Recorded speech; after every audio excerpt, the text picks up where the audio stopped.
మీరు జన్మించటం పెద్దలు అనేకులు తమ జీవితకాలంలో చూశారు.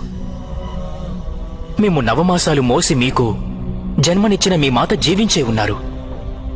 మీరు పురాతనులు, నాశనం లేనివారు ఎలా అవుతారు?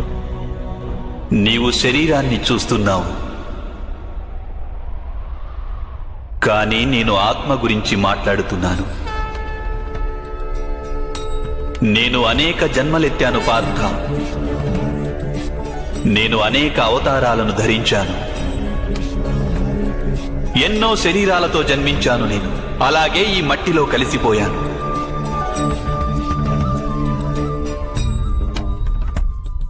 ఇక ముందు కూడా నేను పదే పదే జన్మిస్తుంటాను.